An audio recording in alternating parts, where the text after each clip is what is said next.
मेरा नाम आरती है। यह मेरी सच्ची कहानी है। मैं आपको अपने ही शब्दों में इसे बताना चाहती हूँ, लेकिन ये कहानी सुनने से पहले अगर आप इस चैनल पर नए हैं तो इसे ज़रूर सब्सक्राइब कर लीजिए ताकि हमारी नई वीडियो की नोटिफिकेशन आप तक पहुँचती रहे। पूरा समाज मुझे तो दुर्भाग्यशाली ही समझता है, क्योंकि जब मैं पैदा हुई थी तो उस समय मेरे माँ की मृत्यु हो गई और इसी धक्के में मेरे पिताजी भी इस दुनिया से चले गए। उसके बाद तो मेरे ऊपर जैसे मुसीबतों का पहाड़ ही टूट पड़ा। मुझे मेरे चाचा चाची ने ना चाहते हुए भी किसी तरह से पाला और ताना सुनाते हुए मुझे किसी तरह से ग्रेजुएट करवाया और फिर बिना मेरी इजाज़त के मेरी शादी तय कर दी, वह भी बिना लड़के को दिखाए हुए।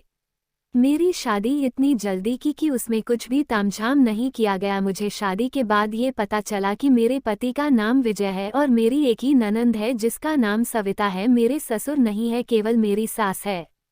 शुरू में तो मेरे ससुराल वालों का रवैया मेरे प्रति कुछ ठीक था, लेकिन एक आध महीने बाद मेरे प्रति उन लोगों का व्यवहार बदलने सा लगा। बात तो मुझे ताने दिए जाने लगे, मुझे मारा पीटा जाने लगा। मैंने अपने चाचा चाची से भी कई बार फ़ोन करके बताया, लेकिन उन्होंने कुछ भी नहीं बोला। मैं इतना समझ गई थी कि मुझे इसी तरह से रहना पड़ेगा, इसलिए कुछ सीमा तक मैं सहने की भी आदती बन गई थी। अगर कभी मुझसे थोड़ा भी गलती हो जाती तो मुझे बैट से मारा जाता और मेरी गलतियां जानबूझकर भी निकाली जाती थी। मुझे सास मारती थी, सविता भी, और जब दोनों का मन नहीं भरता था तो विजय से भी कहकर बैट से ये दोनों मरवाती थी।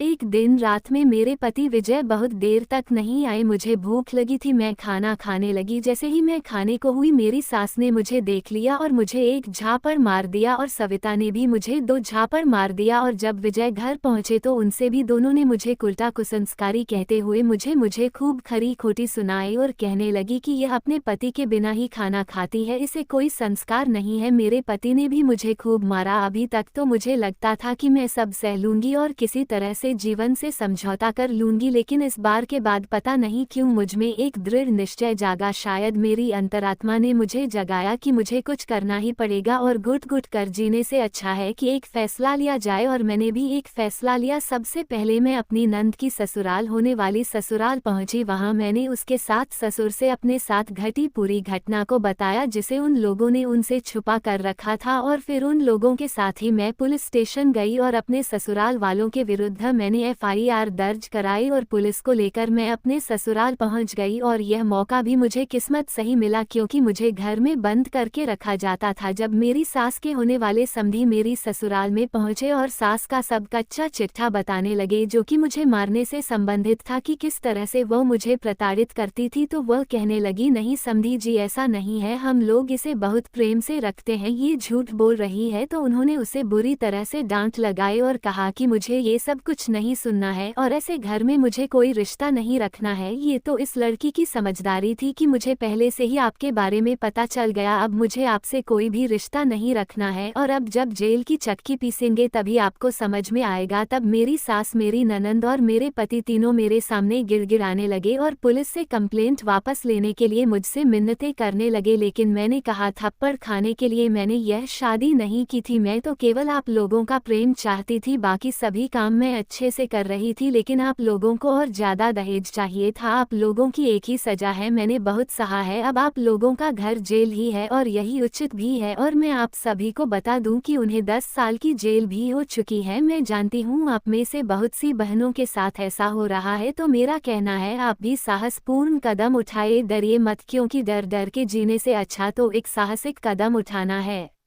इस स्टोरी से अगर आप मोटिवेट हुए हैं तो हमें कमेंट करके जरूर बताइए। इस स्टोरी पर एंटरटेन वॉइस चैनल का सर्वाधिकार सुरक्षित है, इसलिए इसकी कॉपी किसी भी प्रकार से ना करें अथवा पहले सहमति प्राप्त करें।